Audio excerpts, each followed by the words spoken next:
좋은 날입니다. 주님의 날이기 때문에 우리는 복 받았습니다.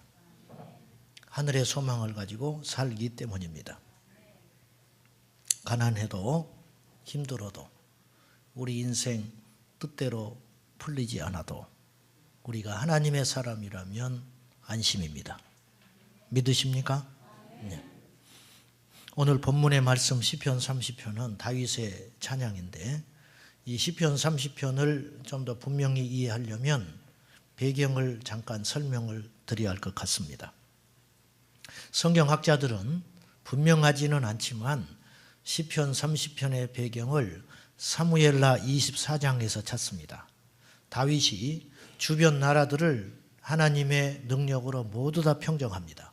그래서 블레셋도 어떤 세력들도 이제는 더 이상 가시 역할을 하지 못할 만큼 명실공히 이스라엘이 하나의 왕국으로 사울 때 불안했던 그 나라가 굳건하게 세워지는 그야말로 태평성대를 누리게 돼요. 그러던 어느 날 다윗이 인구조사를 하게 명령을 합니다. 이게 이제 사단의 계략이라 성경은 그렇게 표현되어 있지만은 아무튼 인구조사를 시켜요. 주변의 만류를 뿌리치고 다윗이 인구조사를 하라고 명령을 합니다. 왜 인구조사를 하는 목적은 뭐냐면 전쟁에 나갈 군사가 얼마나 되는가 이걸 문득 알고 싶은 거예요. 그럴 수 있죠. 그런데 그것이 하나님 앞에 교만이었어요. 지금까지 하나님 의지하고 여기까지 왔어요. 그런데 다윗이 하나님을 잠시 잠깐 놔버리고 자신의 힘을 헤아려 보고 싶은 거예요. 이게 교만이고 불신앙이라고 하나님은 판단하셨습니다. 그로 인하여 이스라엘에 큰 풍파가 일어납니다. 그래서 전염병을 하나님께서 허락하셔서 죄 없는 이스라엘 백성들 7만 명이 하루아침에 죽어버립니다. 얼마나 이것이 큰 재앙이었는지 하나님이 애초에 3일을 한다고 그랬어요. 3일 동안 전염병을 창궐하겠다. 그런데 하루 만에 중단합니다. 너무 많은 사람이 죽어버린 거예요. 하나님께 다윗이 엎드려 회개하고 번제와 희생 제사를 드린 후에 화목제를 드린 후에 하나님의 진노가 가까스로 멈춰서게 돼요. 그걸 겪은 다음에 다윗이 오늘 시편 30편을 지었다 그 말이에요. 그러니까 그 배경을 가지고 오늘 시편 30편 1절부터 5절까지 우리 다시 한번 보면 그 느낌이 올 것 같습니다. 자, 같이 한번 천천히 읽어봅시다. 시작. 여호와여, 내가 주를 높일 것은 주께서 나를 끌어내사 내 원수로 하여금 나로 말미암아 기뻐하지 못하게 하심이니이다. 여호와 내 하나님이여, 내가 주께 부르짖음에 나를 고치셨나이다. 여호와여, 주께서 내 영혼을 수월에서 끌어내어 나를 살리사 무덤으로 내려가지 아니하게 하셨나이다. 주의 성도들아, 여호와를 찬송하며 그의 거룩함을 기억하며 감사하라. 그의 노염은 잠깐이요 그의 은총은 평생이로다. 저녁에는 울음이 깃들일지라도 아침에는 기쁨이 오리로다. 아멘. 다윗의 마음이 있는 겁니다. 내가 주님을 높이는 이유 1절, 주께서 나를 끌어내사 내 원수로 하여금 나로 말미암아 기뻐하지 못하게 막아주셨기 때문에 주님의 이름을 찬송합니다. 내가 인구조사하고 군사의 수를 헤아려서 그것을 믿고 의지하고 안심하고 살아갔다면 기뻐할 자는 원수 마귀 아닙니까? 하나님과 멀어지니까 내가 하나님 의지하지 않고 내 능력, 내 지혜, 내가 가진 힘 이거 의지하고 살 뻔했는데 하나님께서 나를 끌어내 주셨습니다. 이렇게 표현하고 있어요. 3절, 여호와여, 주께서 내 영혼을 수월에서 끌어내사, 끌어냈다는 말을 연거푸었습니다. 지옥에서 나를 끌어내 주셨습니다. 자기가 지옥에 갈 뻔했다는 거예요. 하나님 잃어버리고 내 마음대로 내 힘 과시하고 살다가 지옥의 나락에 떨어질 뻔한 나를 하나님의 은혜로 끌어내셔서 무덤으로 내려가지 않게 하셨나이다. 5절, 그의 노염은 잠깐이요 그의 은총은 평생이로다. 그분이 분노하셨잖아요. 그런데 그 분노는 잠깐이고 우리를 용서해 주시고 복 주시는 은총은 평생 갈 것을 내가 믿습니다. 그렇게 말하는 겁니다. 6절, 내가 형통할 때에 말하기를 영원히 흔들리지 아니하리라 하였도다. 그렇게 하나님께 약속했던 적이 있었다는 거예요. 태평성대 가는 곳마다 연전연승, 백성은 자신을 높이고 국민들은 편안하고, 그럴 때 다윗이 불현듯 주님, 저는 절대 흔들리지 않을 거예요. 흔들리는 건 사람 같지도 않습니다. 막 이렇게 하면서 내가 하나님께 평생 요동하지 않고 살 겁니다. 꼭 우리 같아. 딱 들켜버린 것 같아요. 그랬더니 7절, 주의 얼굴을 가리심에 내가 근심하였나이다. 그런데 주님이 내게 얼굴을 닫아버리시는 거예요. 형통할 때는 내가 그렇게 큰 소리 쳤는데 내게 시련이 오고 어려움이 오고 여호와께서 내게 얼굴을 돌리시니 내 인생이 풀릴 리가 있겠습니까? 그랬더니 내가 곧 죽어 근심하는 자같이 됐나이다. 인생은 똑같습니다. 한 20여 년 전부터 우리 한국 교회에 내적 치유라는 말이 유행처럼 들어왔습니다. 이게 이제 선교단체에서 처음에 시작한 운동인데, 사람을 이렇게 말씀을 가르치고 은혜를 받아도 자꾸 변하지 않고 다시 원상태로 들어가는 이유가 뭘까? 마음의 상처가 많아서 그렇다. 마음의 상처. 이 쓴뿌리를 뽑아내지 않으면 겉으로 아무리 좋은 말씀과 훈련을 받아도 사람이 근본적으로 변하지 않더라. 이 고민 속에서 내적 치유 운동이 일어나기 시작했어요. 그 내적 치유의 우리나라의 선도주자가 정택이 목사님입니다. 들어보셨지요? 한신대학교 교수하셨던 정택이 목사님. 근데 이 하나님이 왜 이분을 이렇게 내적 치유의 권위자로 쓰셨느냐? 간단해요. 이분이 누구보다도 상처가 많으셨어요. 그래서 하나님께 치료받은 과정이 있기 때문에 상처받은 사람을 이해하고 방법을 알게 된 거예요. 이분이 강의하실 때 이런 말을 하시더라고요. 자신이 어릴 때 저쪽 남쪽역 섬에 가난하고 어려운 동네에서 태어났어요. 두 집 살림하는 아버지, 큰 마누라 작은 마누라 끼고 사는 아버지. 그래서 옆 동네에다가 살림을 또 차려놨어요. 그런데 그 아버지가 뭐가 좋다고 어쩌다 한 번씩 큰 댁에 오면 자기 어머니는 보약을 해서 먹인다는 거예요. 이해되세요? 요즘에는 이해할 수 없는 일이죠. 그때 이제 그렇게 살았다는 거예요. 그러니 얼마나 상처가 많았겠어요. 상처가. 이루 말할 수 없이. 그런데 이 목사님이 어릴 때 그 동네 문화가 그랬다는 거예요. 말을 하면 절반이 욕이야.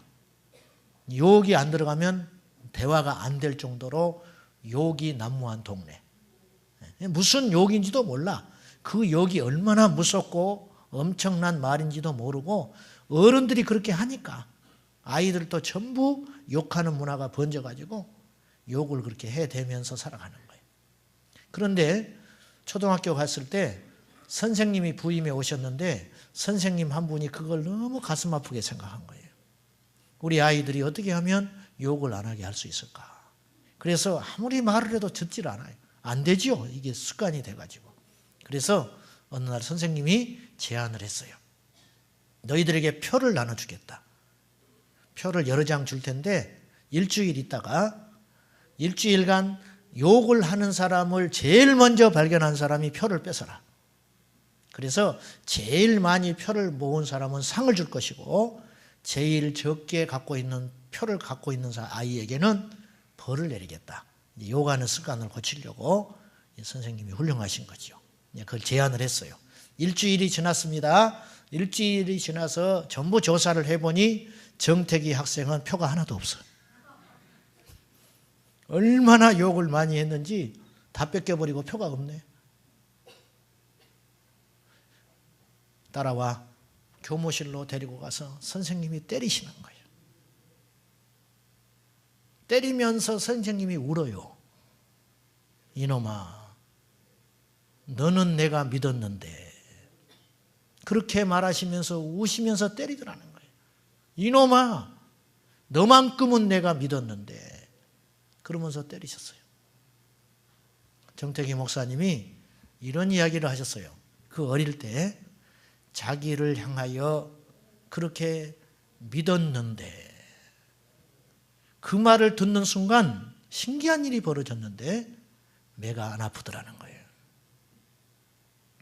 그 말을 듣고 맞는 순간부터 그 뒤로 몇 대를 맞았는지 기억도 안 나지만 매가 신기하게 안 아프더랍니다. 그리고 당연히 요구하는 습관 고쳤어요. 사랑의 매, 아프지 않다. 그 말입니다. 오늘 다윗이 하나님을 만났습니다. 하나님의 마음을 알았습니다. 우리가 하나님을 살아계시다 그렇게 고백을 합니다.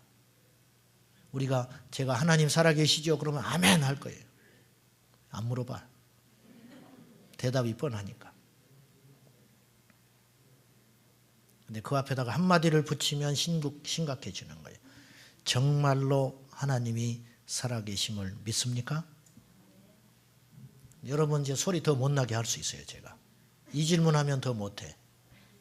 하나님이 정말로 살아계시는데 여러분은 왜 이렇게 삽니까? 그러면 말 못할 거예요. 저도 마찬가지. 그렇죠? 하나님이 살아계시다는 말은 그분이 가만히 살아서 우리와 상관없이 움직이고 활동하시는 분, 그건 아니죠. 하나님이 살아계시다는 말은 동물처럼 움직인다는 뜻이 아니죠. 살아 생명이 있어서 움직이기만 한다는 분이 아니라 그분이 살아계시다고 우리가 고백할 때는 그분은 우리를 향하여 때로는 기뻐하시고, 우리를 향하여 때로는 아파하시고, 우리를 향하여 때로는 실망하시고, 때로는 우리의 사랑을 받기 위해서 그분이 우리에게 은혜를 주시고, 때로는 분노하시고, 징계도 하시고, 낙심도 하시고, 절망도 하신다는 의미 아닙니까? 하나님은 어떤 분인가? 그렇게 묻는 사람이 있어요. 의외로 답은 간단해요. 우리가 하나님의 형상으로 만들어졌습니다. 인간을 보면 하나님을 알 수 있어요. 하나님이 어떤 분이냐고요? 우리와 같습니다. 그러나 그분은 지혜가 없으십니다. 성경은 그렇게 말하고 있어요. 예수님 누구냐? 우리와 똑같은 분이시로되 지혜는 없으신 분. 인간에게서 지혜를 뽑아내면 그분이 신이 되는 거라는 거예요. 천국에 가면 그래서 하나님의 말씀을 받은 자는 신과 같다. 성경에 그렇게 표현했죠. 교만이 아니고 의외로 답은 가까운 데 있어요. 하나님은 우리처럼 지정의의를 가지고 행하시는 하나님. 그래서 성경은 그분을 사랑하라 그렇게 말하는 거예요. 여러분, 죽은 우상을 뭐하러 사랑합니까? 살아 계시니까 그분을 사랑하라. 어떻게 사랑하느냐? 마음과 목숨과 힘과 뜻을 다하여 그분을 사랑하라. 다윗은 하나님의 뜻을 아는 사람이었어요. 그분이 징계하는 것도 사랑이라고 믿었어요. 징계하는 것도 은총이다 그 말입니다. 하나님이 살아 계시기 때문에 내가 하나님의 뜻에 어긋난 삶을 살았더니 하나님이 나를 징계하시는구나. 그러나 그 징계는 사랑을 위한 징계다. 그걸 믿었어요. 그래서 징계는 잠깐이고 그분의 은총은 내 평생이다. 그렇게 고백한 겁니다. 사랑하는 여러분, 하나님의 징계가 사랑으로 여겨지십니까? 그러면 여러분은 하나님을 만난 사람입니다. 하나님의 징계가 내게 사랑으로 여겨진다.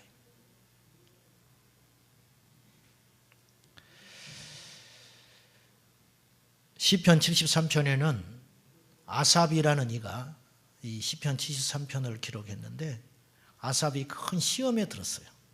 무슨 시험에 들었냐면 하나님이 안 믿어지는 시험이 아니라 하나님을 믿고 하나님 의지하고 살았는데 악인이 왜 저렇게 심판받지 않고 잘 되냐는 거예요. 악한 자가 너무 잘 되는 거예요. 이것 때문에 아삽이 시험 들었어요. 그래서 하나님께 따지는 겁니다. 그들은 자신들이 원하는 소득보다 더 많이 얻는다는 거예요. 잘 되기만 해. 자손도 잘 돼. 심지어는 죽을 때에도 건강하게 죽어. 비참하게 죽지 않아요.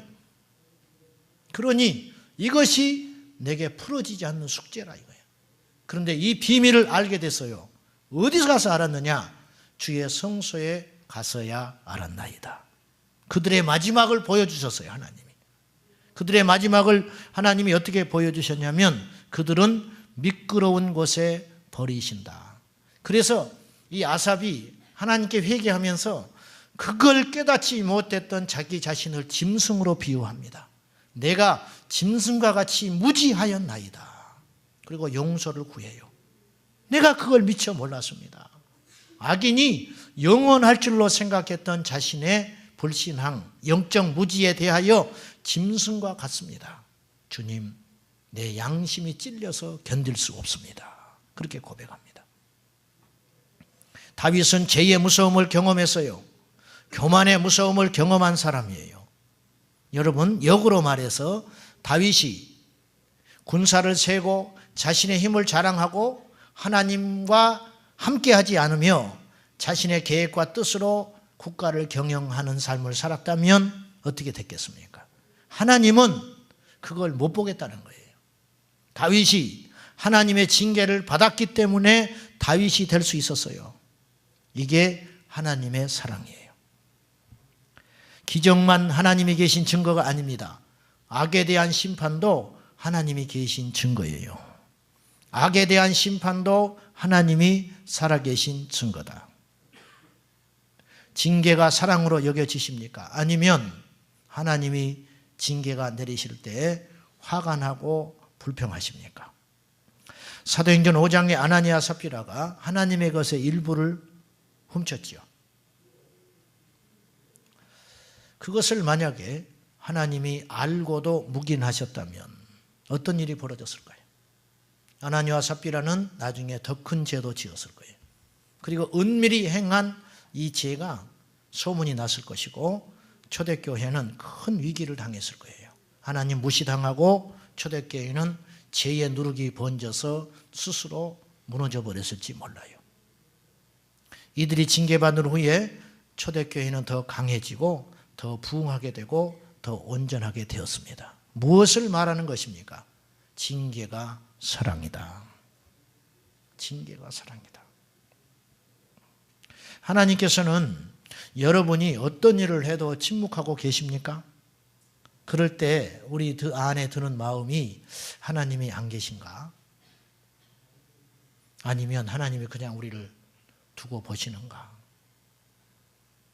우리도 때로는 알거든요. 이건 하나님이 뜻이 아니라는 걸 알 때가 있어요. 그렇죠? 이건 하나님이 기뻐하는 일이 아니야. 그런데 당장 힘들고 어렵고 손해가 되고 또 그 일이 좋기 때문에 그걸 행할 때가 있어요. 그때 하나님이 아무런 조치를 안 취하시면 그것이 사랑인가? 로마서 1장은 이 문제를 이야기하고 있어요. 하나님을 알되 영화롭게 하지 않았던 사람들, 하나님을 알되 그분께 감사하지 않았던 사람들, 로마서 1장 21절 이하에 보면 그 이야기가 나오는데 하나님을 알되 영화롭게도 하지 않고 감사하지도 않고 스스로 지혜롭다 여겨 교만하여 우상 숭배하는 그들에 대한 하나님의 제일 무서운 심판 무엇인지 아세요? 그냥 둬버리는 거예요. 그래서 그들은 착각에 빠졌어요. 하나님이 없구나. 또는 하나님이 이 문제에 대해서는 눈을 감아주시는구나. 그래서 제멋대로 사는 거예요. 그래서 제멋대로 살도록 내버려 두사. 그런데 이들의 죄가 어느 정도였느냐? 동성애를 했어요. 로마 시대에 로마 사람들이 얼마나 악행을 했느냐. 로마 그 당시 인구의 4분의 3이 노예였다고 그래요. 그러니까 얼마나 가진 기득권자들이 호의호식하면서 살았겠습니까? 세계를 지배했던 로마, 노예와 물자와 돈이 금은보화가 수없이 로마 시내로 유입되니까 로마 사람들이 그 쾌락을 즐기다가 나중에는 할 일이 너무 없는 거예요. 그래서 산 사람을 싸움을 시키잖아요. 그래서 검투사가 나타났어요. 나중에는 어떤 일이 벌어졌느냐? 짐승과 성행위를 했습니다. 나중에는 어떻게 됐느냐? 맛있는 걸 먹기는 해야겠는데 위가 한계가 있잖아요. 그래서 토해내는 장소가 따로 있었어요. 먹다가 배가 부르면 인생은 짧고 먹을 건 많고 그러니 손에 넣어서 토해버리는 거예요. 그리고 또 가서 먹는 거예요.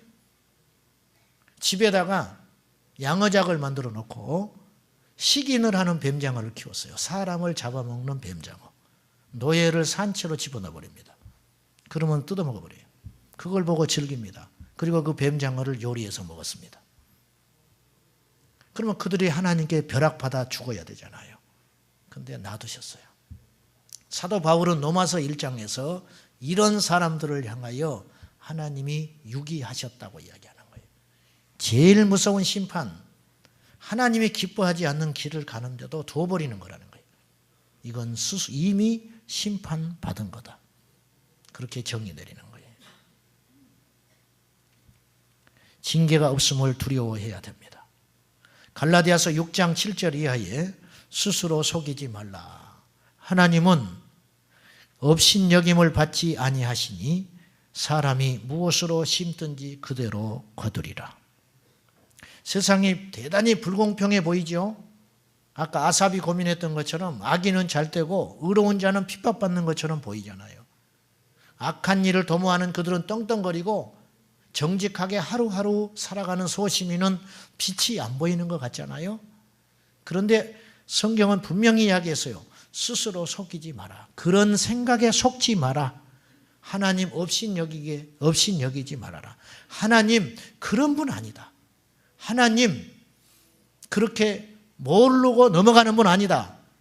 사람은 반드시 심는 대로 거둔다. 지금 힘들고 억울하고 십자가의 짐이 큰 것 같고 시련이 많은 것 같고 하나님 앞에 의로운 사람이 핍박을 받는 것 같지만 그들이 마지막 날에 반드시 그들이 심은 대로 거두는 날이 올 것이다. 그래서 육체를 위하여 심는 자는 썩어질 것을 거두게 될 것이고 성령 안에서 심는 자는 영생을 거두게 되리라. 성경은 우리에게 위로하고 있어요. 그러면서 권면하기를 선을 행하되 낙심하지 마라. 나는 선을 행했어요. 돌아오는 것은 나쁜 것만 돌아와요. 그걸 가지고 낙심하지 말아라. 왜? 하나님의 심판대 앞에 서면 하나님이 아무 소리 못하게 공정하게 심판하는 날이 온다.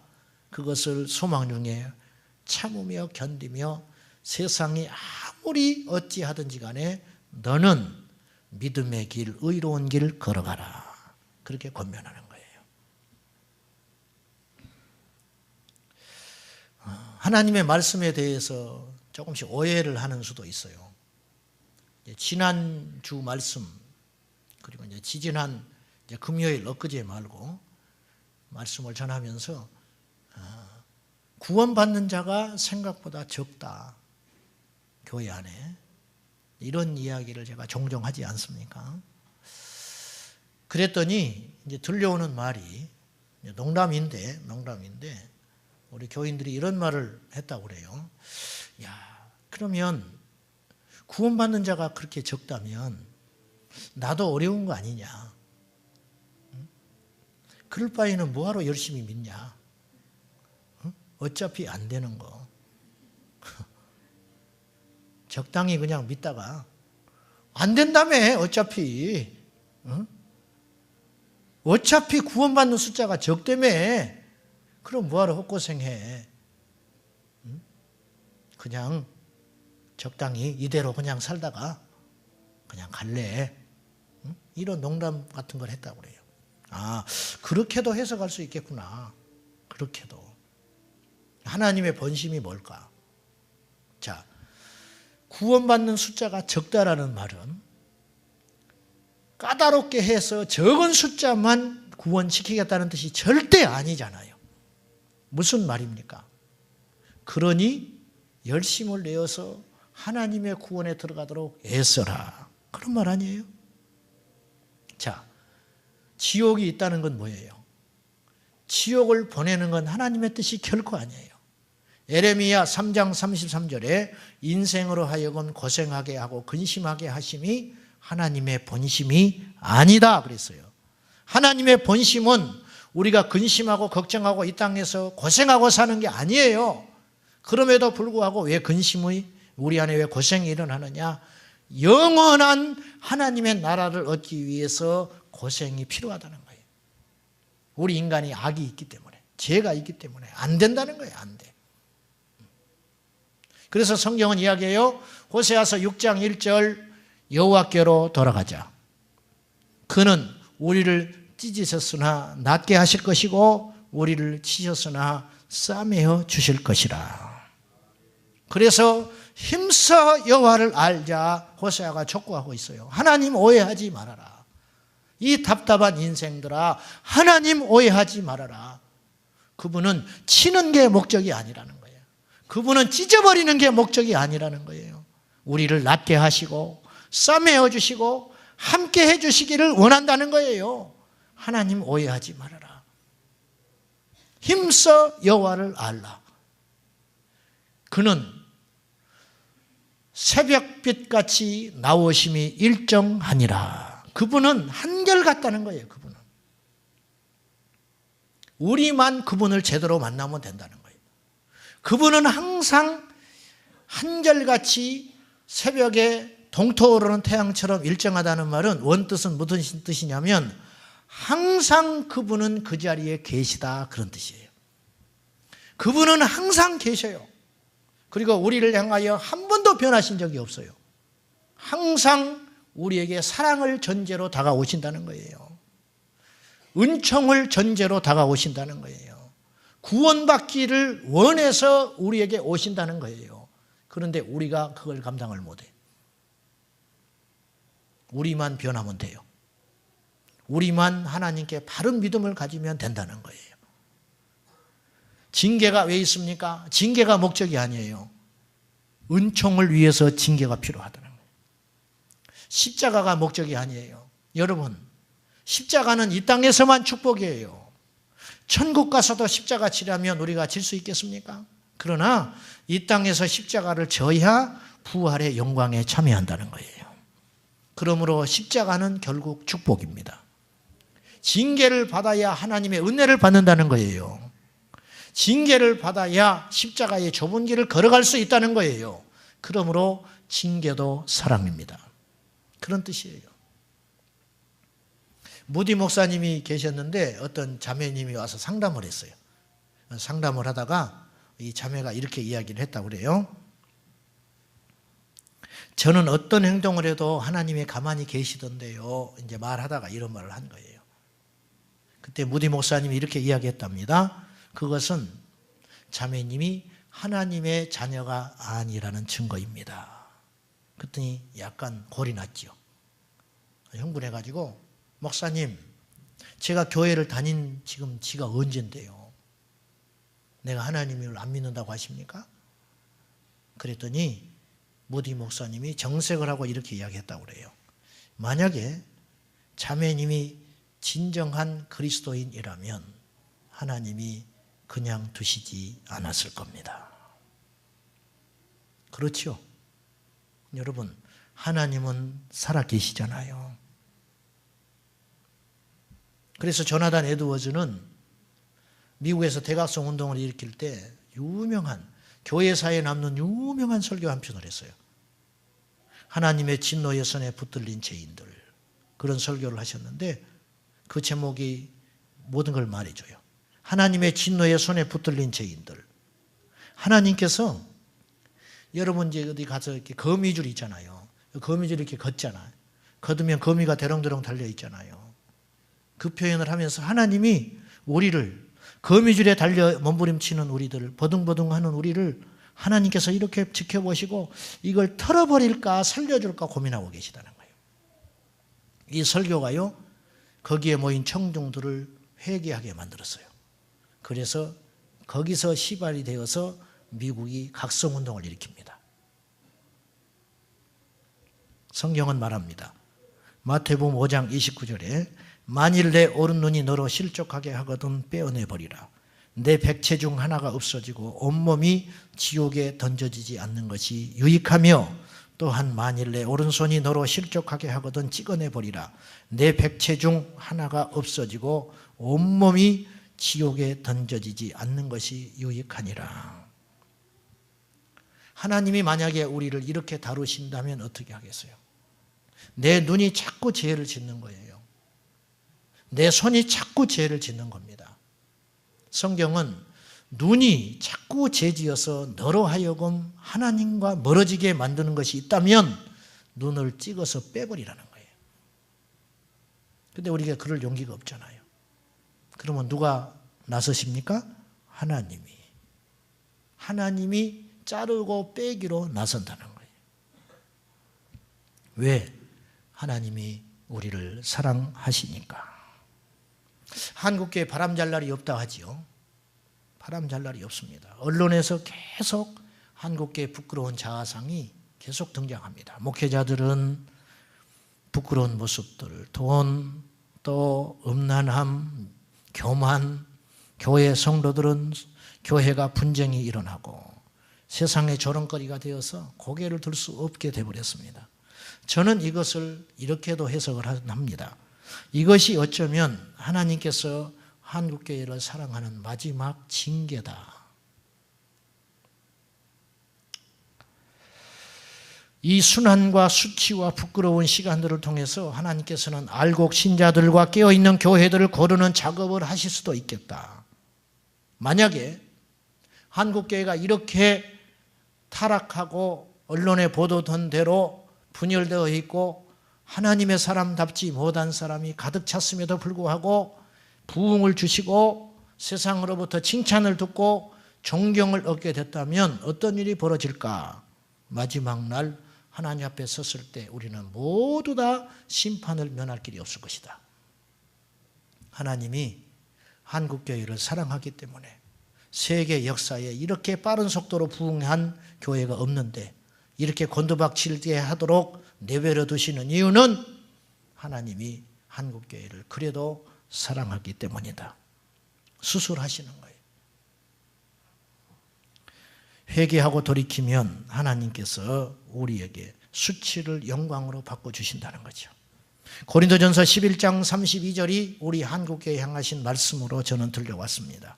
고린도전서 11장 32절 우리가 판단을 받는 것은 주께 징계를 받는 것이니 이는 우리로 세상과 함께 정죄함을 받지 않게 하려 하심이라. 무슨 말씀입니까? 세상은 썩어도 너희들은 썩어서는 안 된다는 거예요. 세상이 제멋대로 소위에 옳은 대로 행하여도 너희들은 내가 사랑하니까 그걸 못 보겠다는 거예요. 왜? 이 땅에서는 망신당하고 이 땅에서는 죄가 다 드러나서 회개할 기회를 하나님이 주시겠다는 거예요. 그래서 마지막 심판날에 의로운 자로 서도록 하시는 하나님의 절절한 사랑. 우리가 징계를 받을 때 그러므로 우리는 낙심하지 마라. 성경은 우리에게 가르쳐주고 있습니다. 히브리서 12장 5절 내 아들아 주의 징계하심을 경히 여기지 말며 그에게 꾸지람을 받을 때에 낙심하지 말라. 주께서 그 사랑하시는 자를 징계하시고 그가 받아들이시는 아들마다 채찍질 하심이라.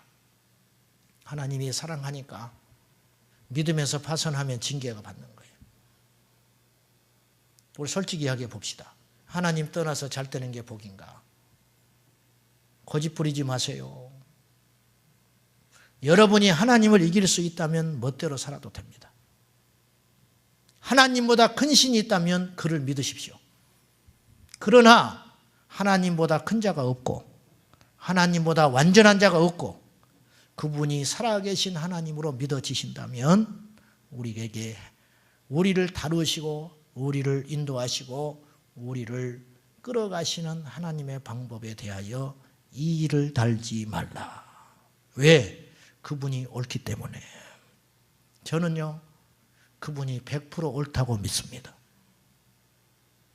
저는 그분이 우리를 인도하시는 방법이 100% 맞다고 생각합니다. 할렐루야. 그래요, 안 그래요? 하찮은 인간도 부모가 자식보다 낫습니다. 형이 동생보다 나아요. 그런데 하물며 상천하지에 전지전능하신 하나님이 우리를 끌어가시는 그 방법이 어찌 우리가 이 일을 달 수 있겠냐 그 말이에요. 그러므로 하나님이 우리를 혹시라도 징계하신다 할 때 첫째로 낙심하지 말라. 왜? 하나님이 우리를 사랑하신 증거이니까.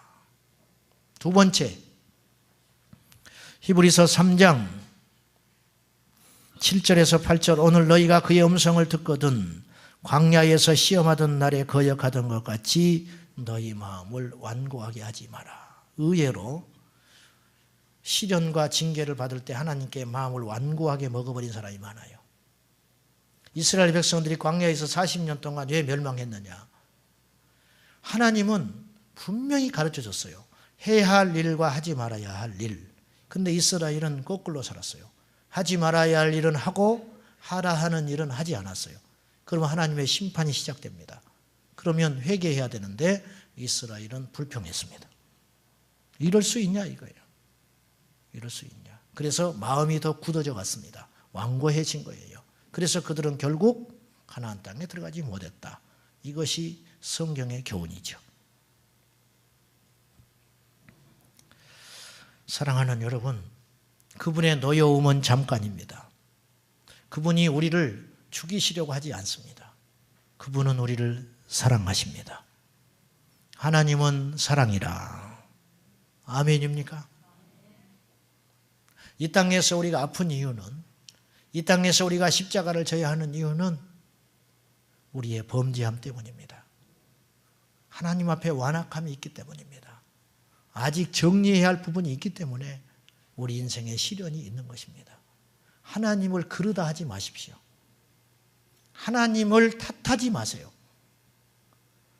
내가 잘못했습니다. 내가 문제입니다. 하나님께 엎드리면 주님의 은혜가 시작되는 거예요. 은혜가 뭔지 아십니까? 은총? 병들었는데 약이 없어요. 먹고 살아야 되는데 쌀이 떨어졌어요. 자식이 집을 나갔는데 생사를 몰라요.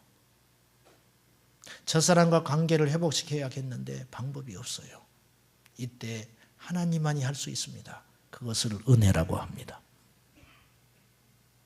주께 엎드리면, 회개하고 여호와께 엎드리면 주님이 우리 앞서 행하시기 시작합니다. 여러분, 길이 막혀 있습니까? 뜻대로 되지 않습니까? 혹은 어떤 것을 해야 할지를 잘 모르시겠습니까? 한 가지만 하십시오. 하나님이 보실 때 이쁜 거, 하나님 보실 때 귀한 거, 하나님이 나를 바라보시고 기뻐하지 않을 것, 그거 다 버리십시오. 하나님이 원치 않는 거 다 버리세요. 그리고 하나님이 기뻐하는 것, 순간의 이득을 보지 말고 선택하고 하루하루 살면 그분의 은총은 영원할 것입니다. 우리 이 믿음 가지고 하나님 더 사랑합니다 고백하며 징계가 사랑으로 여겨지면 여러분은 하나님의 사람이고 예수의 사람입니다. 기도하십시다.